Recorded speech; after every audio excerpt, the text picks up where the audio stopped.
to me, my husband was stranded for 5 months in Spain, because remember that I told you that my husband's Spanish.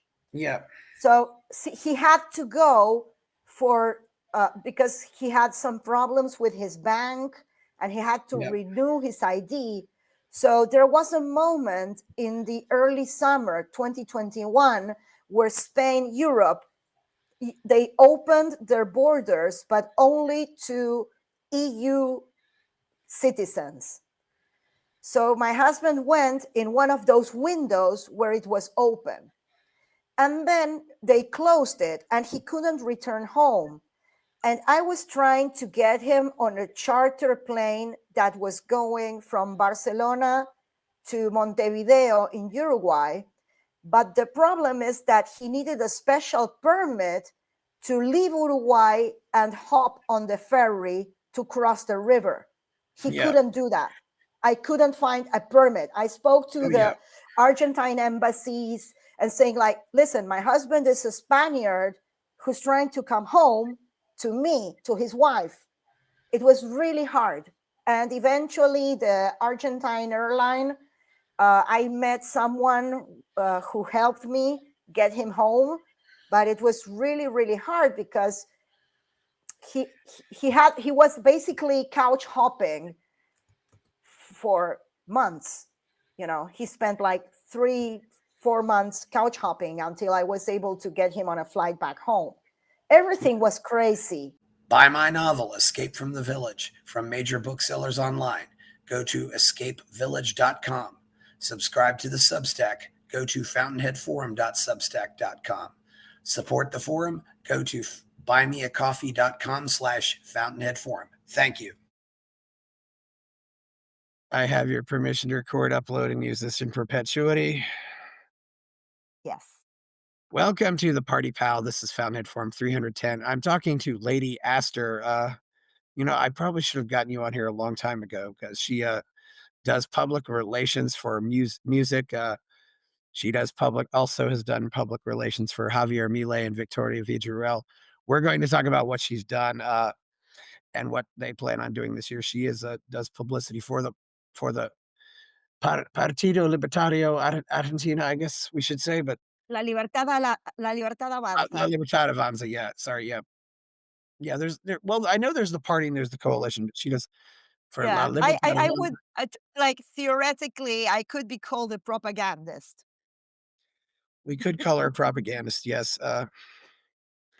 She also told me that she actually does have video of Javier Milei with his band, which I'd love to see sometime. So It's on YouTube. You can find it in YouTube. Send me some links to YouTube in this. Yes, and we can look those up sometime. Maybe I'll share those on my Twitter account. But how are you, Lady Astor? I'm good. I'm very good. I'm excited about this election year. Now we're getting ready for the first election since Javier Milei got elected for the presidency.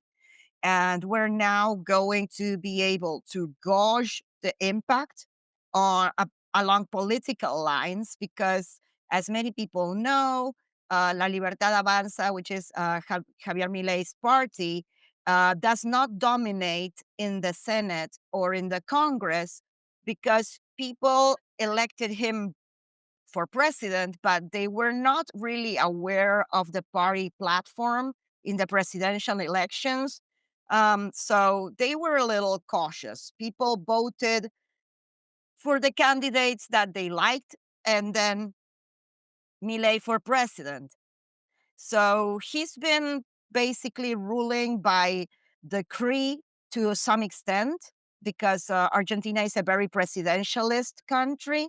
And also his people, especially I have to shout out to Romo, Congressman Romo.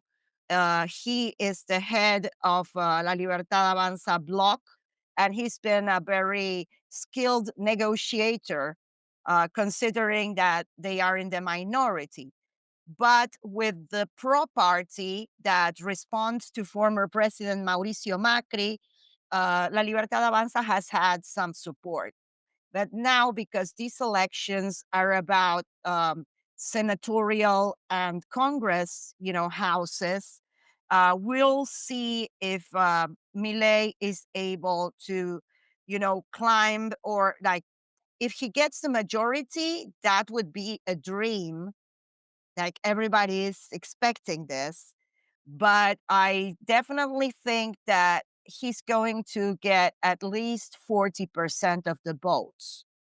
And that's a lot. I think that people are still in disbelief because we are a country that has been suffering from endemic inflation for a very long time. And nobody thought it was possible that he would bring the inflation to the levels that we have it right now. People don't realize that by December 2023, Argentina was experiencing 25% monthly inflation rates.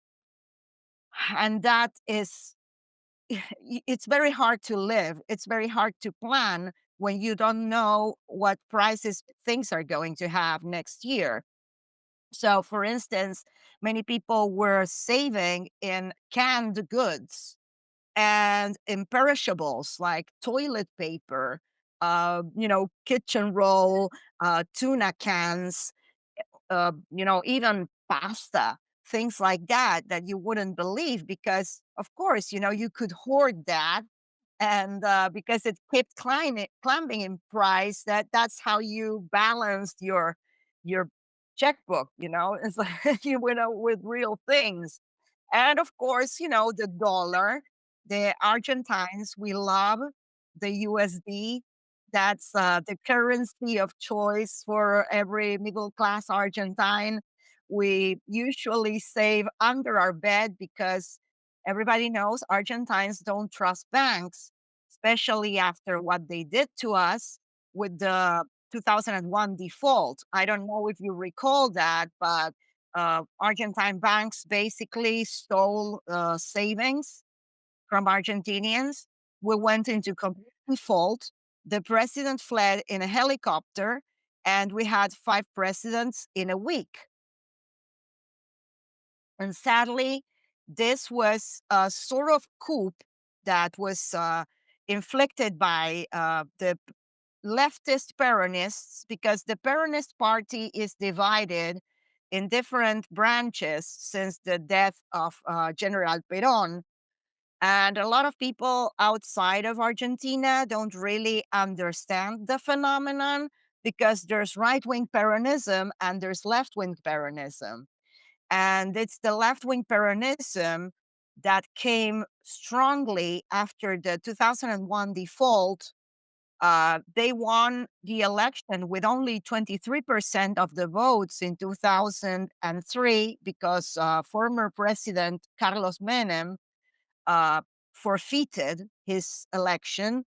And so it gave the chance for the Nestor Kirchner and his wife, then Christina, who would be president twice and vice president once, into 20 years of socialist leftism. This is the doctrine that is called Socialismo del siglo XXI, which was first adopted by Hugo Chavez and afterwards by the Kirchners, and then all over Latin America, supported by Lula, Dilma Rousseff, and all the rulers and countries whose left wing is allied with what is called the Grupo de Puebla, which is the new iteration of what was previously called the Foro de Sao Paulo. So this is why Lula in Brazil was really involved in the election in Argentina, and not only gave lots of money, I'm talking millions upon millions, but he sent a team of strategists to Argentina to support Sergio Massa. And even though they lost, like China, Brazil, these countries were pouring lots of money and resources on the Argentine election. Of course, this is because they wanted Argentina to sign with BRICS, and this is what was going to happen unless Milei was voted in. And the first thing Milei does when he's elected is cancel Argentina's tie with the BRICS. So I know for a fact because I work with the Faena hotels that the Faena hotel in Buenos Aires, which was chock full of Brazilian Lula paid strategies, trying to think about how to mess with Milei. But the reason that this didn't pan out is because we were tired and exhausted of the devil you know. People outside of Argentina don't really understand what it can do to you, to your society, 2 entire decades of socialism. It's like the level of impoverishment is, Oh, yeah. it, it cannot be described. And of course, China was developing military bases here, and they had one in Patagonia, and they aimed to build a port in Ushuaia, in Tierra del Fuego, because of you. I don't know if you've seen somewhere what they do with their fishing boats. They have them all staked out beyond Yeah. the Argentine Sea.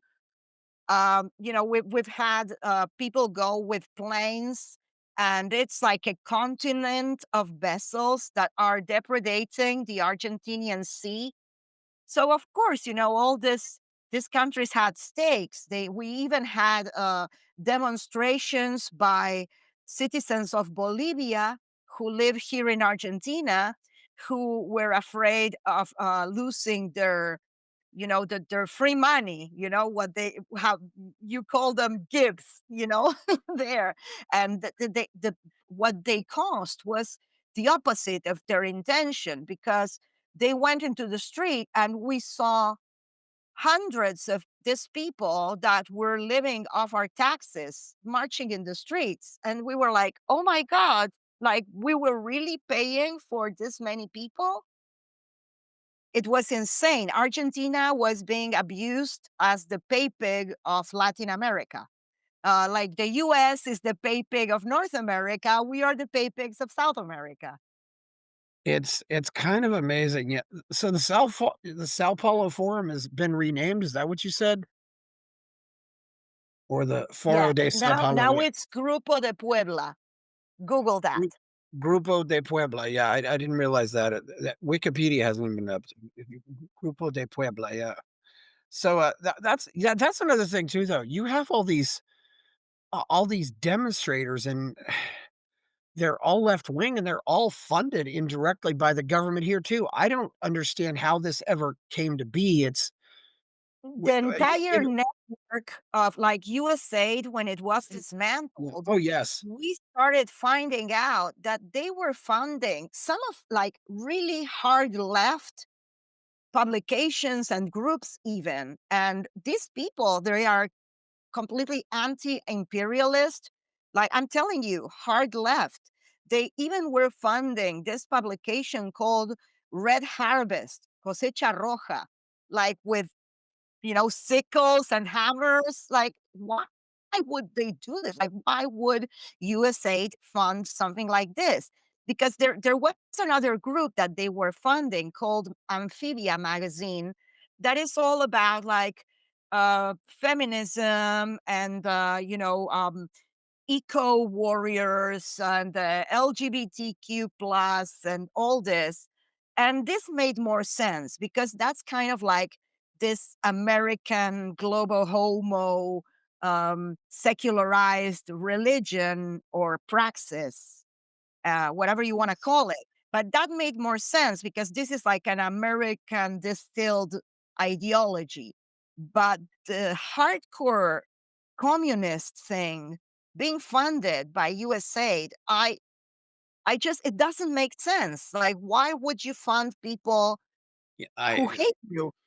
Y- and it didn't make sense. But suddenly, when this blew up, we would see all these leftist groups basically panhandling and say, "Oh, we don't have funding. We can no longer afford to maintain this building that we have." And I was like, "This building? Is this crazy? Like, you had an entire building, and all this was U.S. funded." And of course, they get funding from Europe, from the EU. For example, in Barcelona, La Cámpora, which is a leftist organization that was spawned by the son of Cristina Kirchner, is led by the son of former terrorist Mario Firmenich, who is still wanted for terrorist attacks in the 70s in Argentina. And people are trying to expatriate him in order to bring him to trial here. But of course, leftists always get away with this. It's like the way Angela Davis is now a university professor. Mario Firmenich has taught classes in the University of Oh, Barcelona. And a lot of the terrorists from Argentina in the 70s, they lived in Paris, they lived in Sweden, and they were all funded by the intellectuals of the time, by Sartre and all these people that you always hear about. Uh, they were funding and giving safe harbor to the people who were literally murdering kindergarten children in Argentina. Like, well, if you look at it, there's a very it's famous, and there's even a book about it. It's, an attack that the leftist terrorists of Montoneros and Earp, yeah, uh, made against the kindergarten because the children were children of policemen. yeah, This is yeah, the amount of hatred from these people, and yeah. they were very much aligned, and trained in Cuba, and they were also connected with some of the terrorist groups like the Weather Underground that were in operation in the 70s in the USA. So people really forget how in the 70s you had all these groups like Bader Meinhof, you have Carlos the Jackal, you had the Munich shootouts, you had people grabbing planes and taking them to North Africa. It's as if people have forgotten all this. And I think that there's a big chance that they want that the left, the organized international left, wants a reprise of this because they're mad that people like Trump won or Milei won. Look at what they're doing in Europe. I spoke with the people from Georgescu when they denied his election results, because of course many people know what I do worldwide. Basically, I use my skills in PR in order to foster connections and understanding between people who are aligned ideologically from different countries. And Romanian people from Georgescu's camp, they contacted me so I would reach out to Millet because they needed help. And this is with many things. Look what they did with Austria, look what they are trying to do to Hungary. Look at ADF in Germany. There's a lot of remnants from the former, um, you know, uh, communist bloc that are very much entrenched in the European Union. People don't understand, for example, who the people from the Amadeo Antonio um, Foundation do in Germany. And they don't understand that Agneta Kahane, who leads them, she worked at the Stasi. She was a true, Stasi Yeah, agent. And it seems like people don't realize that, the international left is organized and entrenched, and they have allies in liberals and in mainstream journalism and bureaucratic rule all over the world. They were never elected, but they did the march through the institutions, and they don't seem to understand the danger. There's always the danger of the right, but like Javier Milei is not really like a right wing fascist or conservative at all. He was a tantra teacher. Yeah, I don't, this is one thing I do, there aren't that many very many sincere friends of freedom, and I think Milei is comp Trump would be a Peronist in your country. He Yes. absolutely would be. I'm glad you know that. But, and I don't know how old you are, and I won't ask, but, I was 18 when the Berlin Wall fell. We thought it was over, and Yeah, I and know. I was 12 and I it's also more thought it powerful was now. over. These ideas are more powerful now than they were then, and it's because of these charlatans, in on the colleges. It's because of them, and they didn't change, and I don't know No, how they we get crossed them to the change. wall. Actually, Yeah, the wall fell and this contaminated everywhere in the world. And they always had safe harbor in the colleges, yeah, like you said, like we've had in many, many countries in the world, literal terrorists, people who have murdered or plotted to murder people who are now teaching. They are yeah, yeah, teaching impressionable kids, and they are telling this narrative that they were just harmless, idealist young people where they were murderers. And I don't know how it doesn't reach people's head. And I think that the swan song of this organized, entrenched worldwide bureaucracy was the lockdown policies and the vaccine requirements during the pandemic, in which a lot of people all over the world said, no, I don't want to live like this. I don't want to live in this hyper centralized, no freedom society where I have to show a QR code on my phone every time I want to go to the supermarket and I want to explain what I'm doing with my money. And I have to, you know, explain who I am, what I want to do. Nobody voted for that. But we have a big problem with this entrenched bureaucracies. And when people worldwide see sometimes the protests against Milei in Buenos Aires, they have to understand that these protests are 100% people who are leftist activists, many of them who have lost their jobs in bureaucratic positions. They were leeches upon the Argentine population. We don't want them. Milei won by almost 60% of the votes. It was not a coup. People really, really wanted him.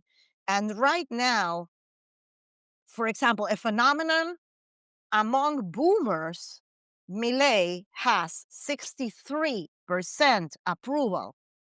of boomers, you said? So that's Yes. over the age of 65? Yes, yes. That's amazing because I know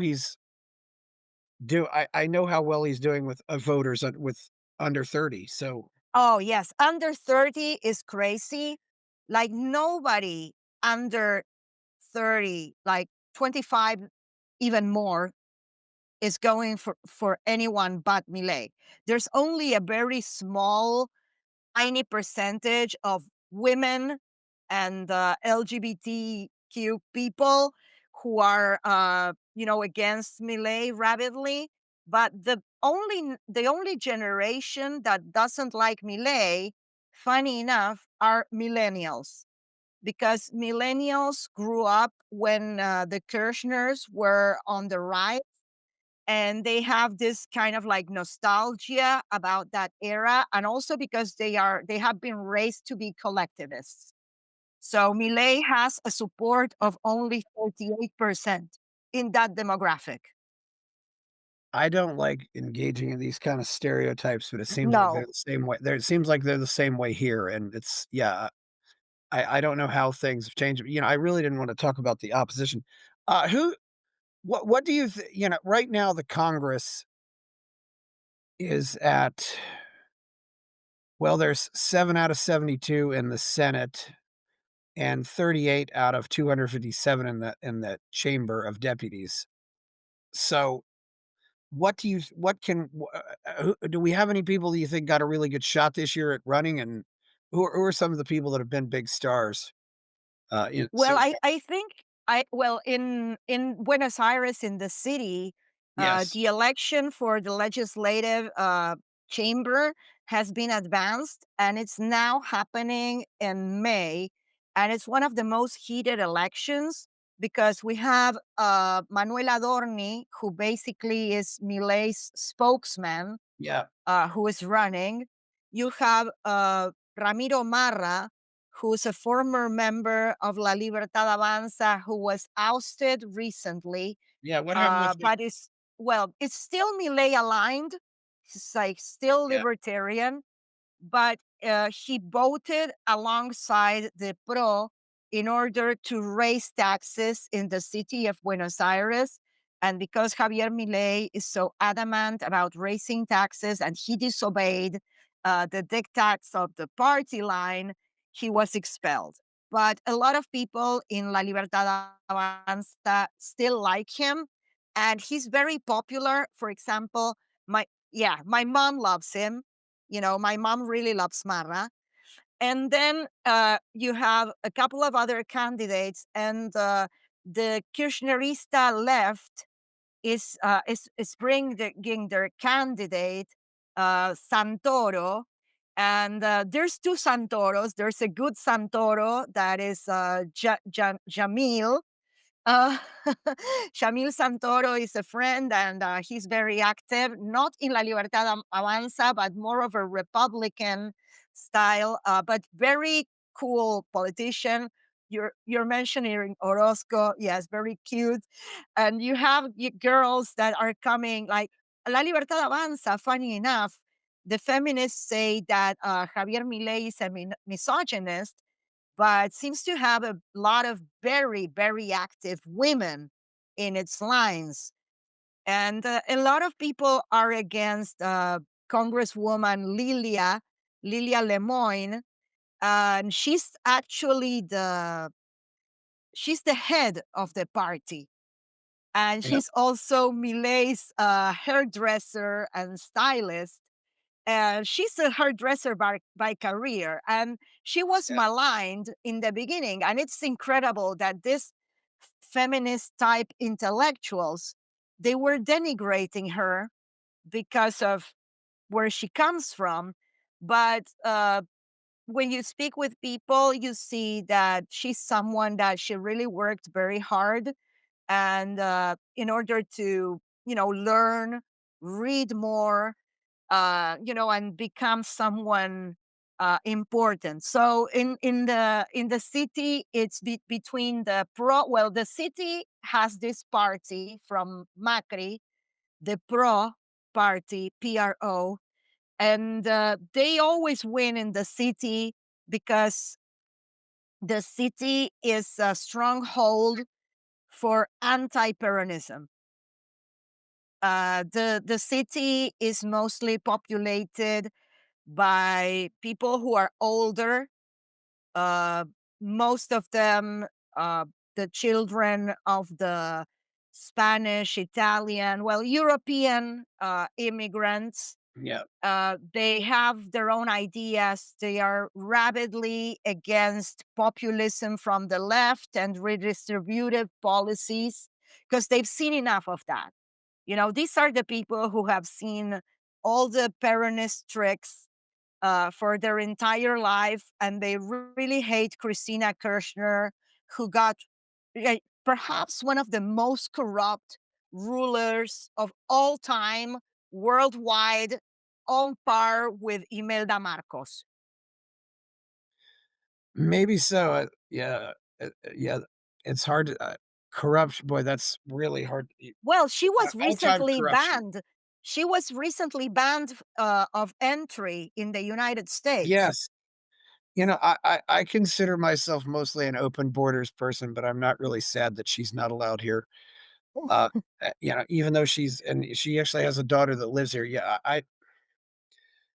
Yeah, I even I'm big ambivalent about this because her daughter, she yeah, she suffered she was very ill, and Mhm. honestly, I don't believe in this sins of the fathers. Like if the children don't participate in politics, because Christina Kirchner has two kids.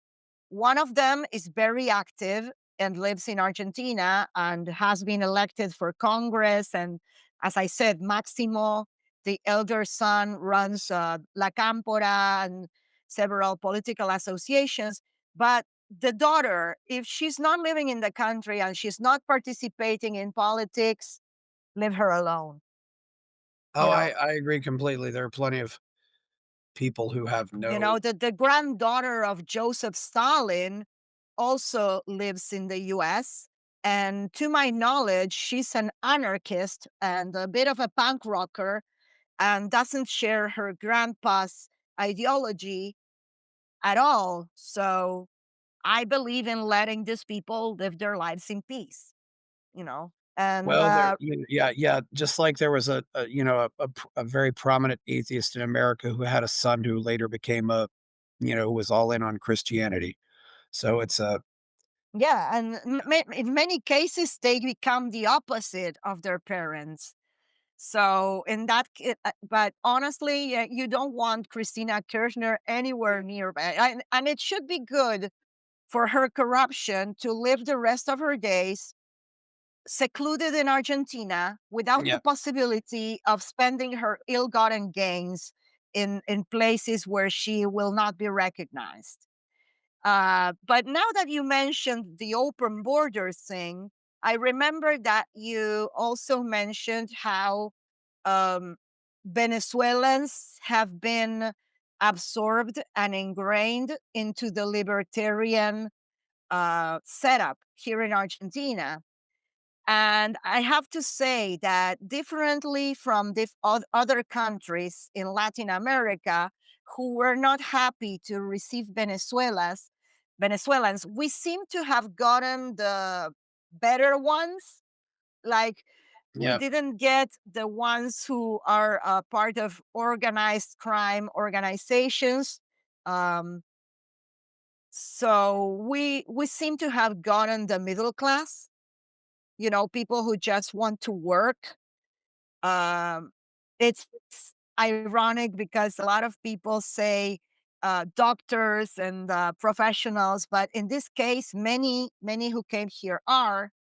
And during the election, they had this spiel where they would tell Argentines, listen to me, I come from the future and you don't want to live in a place like Venezuela, and that's what's going to happen to your country unless you vote for Milei. So different people from different countries have different ideologies. Like I said before, Bolivians were massively demonstrating against the possibility of Milei getting elected and Yes. they losing their privileges. Other people from other like Colombia, for example, Colombia's President Petro uh, denounced Milei online because he was angry that over 10,000 Colombians were no longer going to be able to come to Argentina and have a college free ride for completely no expense, which was completely crazy. Lula and Brazilians protested because they could no longer come to Argentina and become doctors for free, Yeah. to the point that they were even demanding classes in Portuguese in the University of Buenos Aires. Argentines don't know Portuguese. Like we Yeah. haven't, Well, it's that not our language. the surest way to attract bad immigrants is to give them free stuff, and nobody's figured that out, which is Apparently not.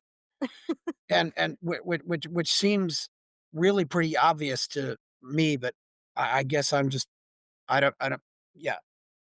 But, America still attracts a lot of what I would call highly professional immigrants too. Yes. It's amazing. Sometimes when I 'cause living here, some doctors wanna come here, and I said, "No, you do not want to come. You may make more money in the American health working in American healthcare, but the system is such a mess." The system was a disaster.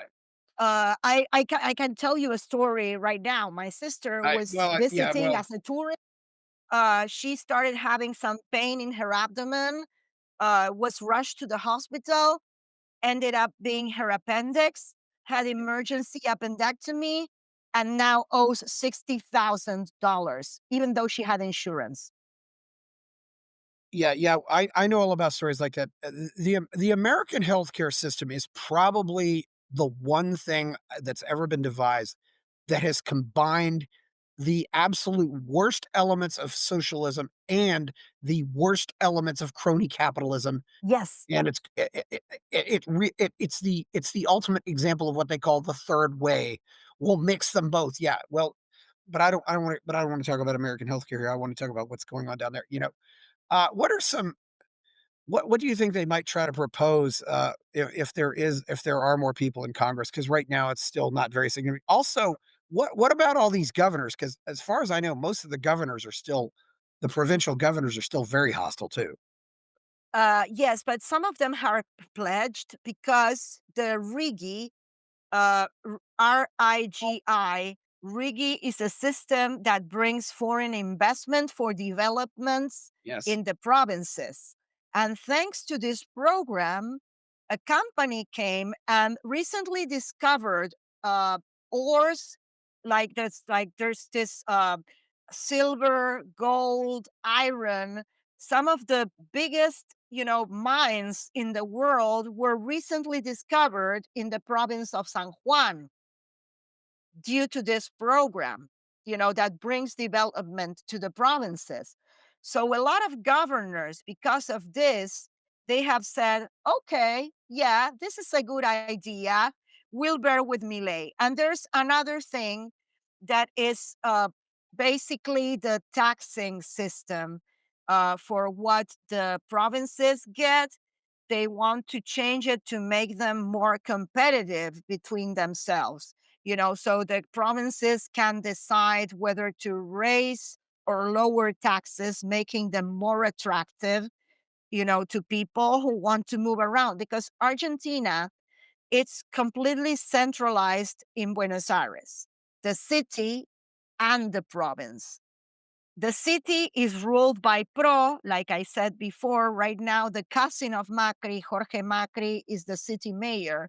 But the province of Buenos Aires is the last stronghold of the leftist Kirchnerists and is ruled by this Marxist called Kisilov.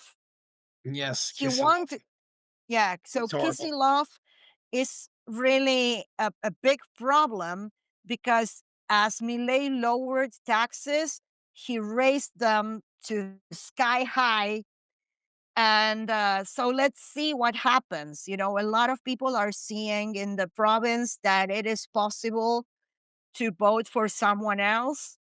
It's usually that there's a lot of votes that are bought in the province. There's a lot of corruption, there's a lot of fraud. But this election is going to be different because it's the first time that we're going to be using the paper ballot for all the parties. So it's going to be like what they used to do. It's like the Peronist machine, they would steal ballots when you Yes. had separate ballots for each party. So they would send people, to what is called the dark room where you vote, and they would steal the ballots. So you couldn't, at one point, there weren't enough ballots of the candidate that you wanted, and you couldn't vote for him.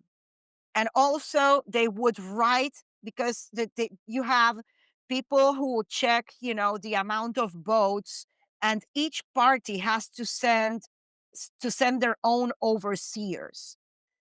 Going to tell you a story about the 2023 election. We had to vote for Javier 3 times.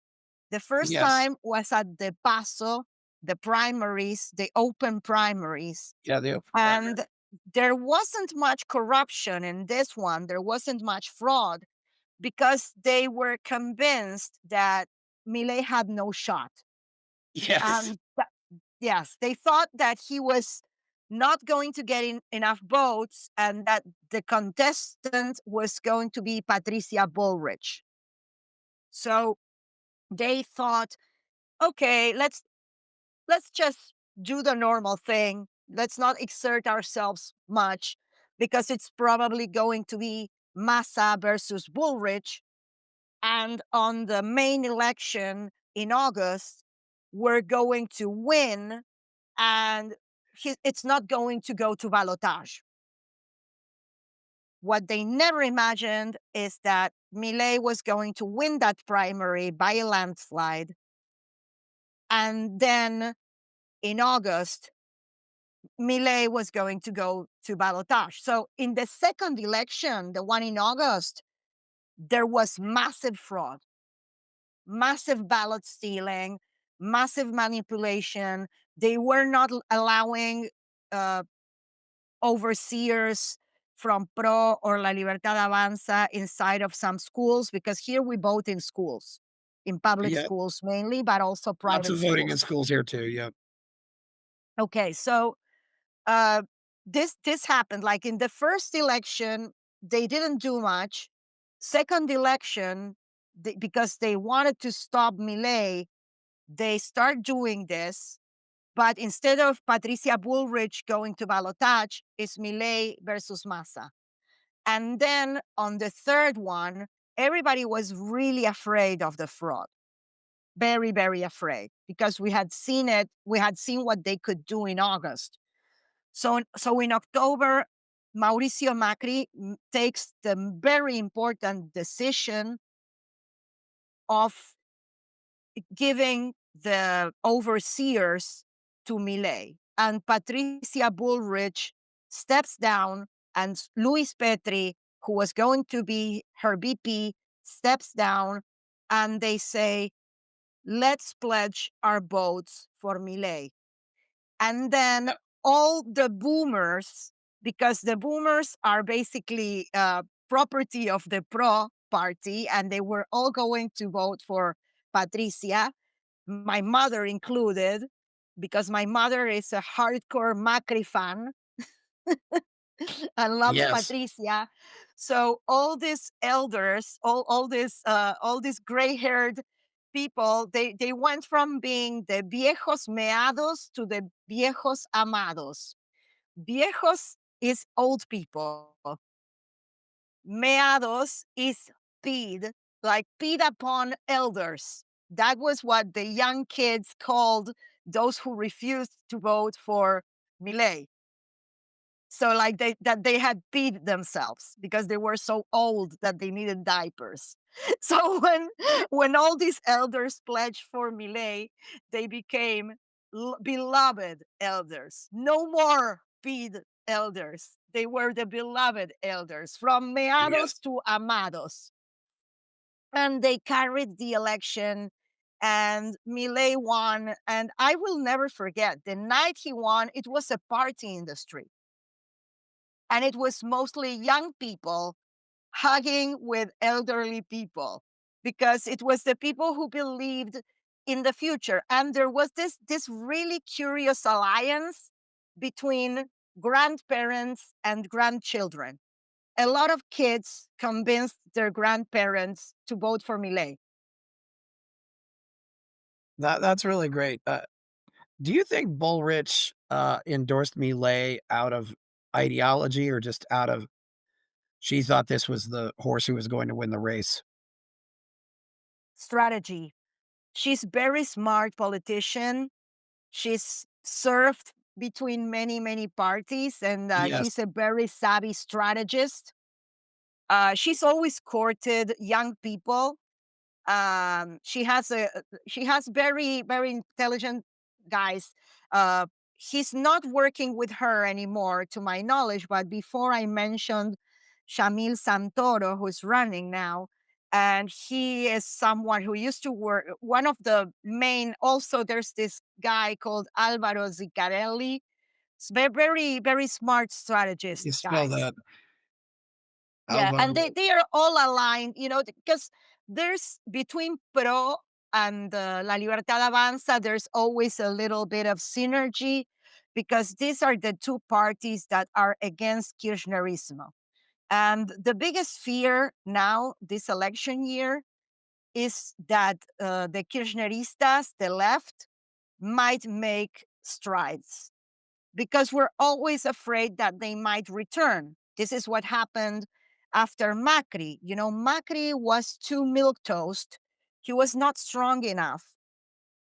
And he didn't defeat the left the way that he should have. He tried to negotiate with them. And you don't appease them. He was trying to be nice, give them a lot of like middle ground, progressive leftist things. But this is because Macri's strategies, they were all of them liberals, basically Democrat Party strategies, but in Argentina. Yeah, this is the thing. I think you have to, be nice and appear to like people, but sometimes you do have to be an asshole. It's not that it's knowing when and knowing, Yeah, uh, one of my I show people that clip. Said one of my favorite clips was when Milei called the health minister or what the guy who died in October, and he said, yeah, "Hijo de puta," and I yeah, told but people, he "Yeah, was. yeah, yeah," and I told people, "Yeah, that means son of whore." So Yeah, but I'm sorry, but he that's the man. He yeah, was a son of a yeah, bitch. there's so Sorry, much. pardon my English, but As you you know, pointed out about the whole coronavirus stuff, I gotta ask too, though, if the United States of America had stayed sane during all this, would the rest of the world stayed sane? I mean, do you all just yes, follow what we do? I mean, or yes, to a great that's extent, the like tragedy here. the political lines, sadly, were like this. The leftists, they wanted us to follow the Chinese diktats and Yeah, to get the Chinese vaccines or the Russian vaccine or the Indian vaccine because it's BRICS yeah, versus NATO. yeah, So the other, like the liberals, like the thing was between leftists and liberals and nothing else. So Milei was something completely new. yeah, And Milei, Patricia Bullrich, and others spearheaded the protests to open the lockdowns. Because I'm not yeah, sure if you're aware, Argentina had one of the longest lockdowns in the world. We had 155 days of hard lockdown. You yeah, couldn't leave your house. yeah, they were horrible in so many places. I mean, Peru was horrible, I've talked to so many people. I think everybody thinks theirs was the worst. I don't know who actually No, was. But yeah, but Peru 155, was horrible. I'm glad. Chile Yeah, was horrible. yeah, Chile was horrible. I mean, Uruguay was actually pretty decent, but that's about it. Yes, but they wouldn't let you cross. Yeah, Listen to me. My husband was stranded for 5 months in Spain because remember that I told you that my husband's Spanish. yeah, So he had to go for because he had some problems with his bank and he had to yeah, renew his ID. So there was a moment in the early summer 2021 where Spain, Europe, they opened their borders, but only to EU citizens. So my husband went in one of those windows where it was open. And then they closed it and he couldn't return home. And I was trying to get him on a charter plane that was going from Barcelona to Montevideo in Uruguay. But the problem is that he needed a special permit to leave Uruguay and hop on the ferry to cross the river. He yeah. couldn't do that. I couldn't find a permit. I spoke to Oh, yeah, the Argentine embassies and saying, like, listen, my husband is a Spaniard who's trying to come home to me, to his wife. It was really hard. And eventually, the Argentine airline, I met someone who helped me get him home, but it was really, really hard because he was basically couch hopping for months. He spent like 3 4 months couch hopping until I was able to get him on a flight back home.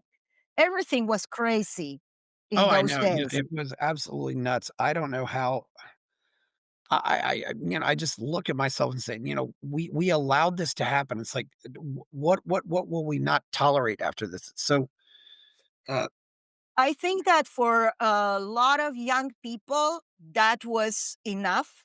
And the sample of the way they don't want to live and the sacrificial lamb that they wear is going to weigh upon all the elder generations. I was here when my little girl, my niece, she was forced to dress in the school uniform and sit in front of the screen for hours and oh, yeah. hours and hours. I have a picture of her with my old dog Baden, who passed away last year. And he was the dog of her life because they were the same age. They lived together and they were together until my dog passed at 13 and a half. This the summer of 2024. And there's this picture of she looking so defeated. You see a little girl hanging her head down with a screen in her face, and Baden, the dog, just sitting right next to her, trying to, give her some affection. And I always see that picture as, what the pandemic was for me. Oh, yeah. And my big triumph, let me tell you, is that I prevented her from getting shot, like the vaccine, because she's the only girl in her whole class who wasn't forced the shot by her family. Yeah, I've not, And yeah, there's, I'm so grateful for that. So grateful for that. yeah, you know, the one product out here is it gave a boon to homeschooling, which was already going on around here. I don't know if there's much of a movement down there, but I hope there is. But it's we have 50 states in America, and nobody has been. One state governor It's got voted starting. out of It's office here. beginning now. Yeah, it's so. Yeah, but it's good. I'm not surprised that really was a boon to Milei. It's just because he hated the policies, and I'm glad he's come out and spoken out against them. Uh, you know, what do you think are some of the other qualities that have led to Milei's success since you're in public relations? What do you think? What do you think somebody else needs to do to be a Javier Milei? I mean, does it help to be, having been I I think having think been a it's singer in a being band helps. daring. Yeah, I think it's very important to be daring and don't yeah, care about, what other people say you can do or you can't do. I think that I defined it like this. Like in the tarot card deck, you have the major arcana. So Javier Milei represents the Fool. The Fool is the first card of the major arcana. That's what begins the hero's journey. And Sergio Massa represented the devil. So people had to choose between the devil they knew and more leftist policies and, more redistribution of wealth, more, the sword of Damocles upon your head, or the fool and innocence.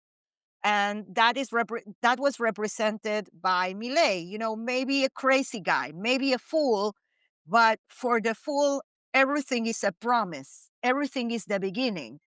And if you look at the card, if you Google it, you will see that the fool has a dog with him. And as you know, Millet is a dog lover, and he yes. especially adores the memory of his dog Conan, and he thinks that his dog illuminates him from beyond. Okay? So you had this person who was maybe unapologetically, you know, uniquely crazy, but a promise of a new beginning, of a blank slate for the future. And then more of the same bullshit.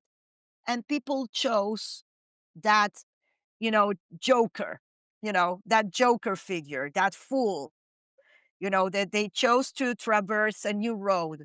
And I think that whoever pops up in the world scenario uh, should, look at the Millet experience and be unafraid to tread new ground, to say things that people don't dare to think, to say out loud, because this is what people want. People want a Diogenes type figure. People want truth tellers. They are just so tired of euphemisms and lies. They are tired of the banners of like, this is our greatest strength. This is this or that. The taglines, it's been too many years. I think that the Obama era is now officially over.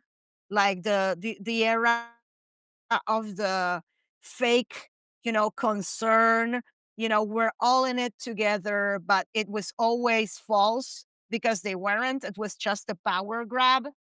So this area of this big ideas, of wanting to change the world radically.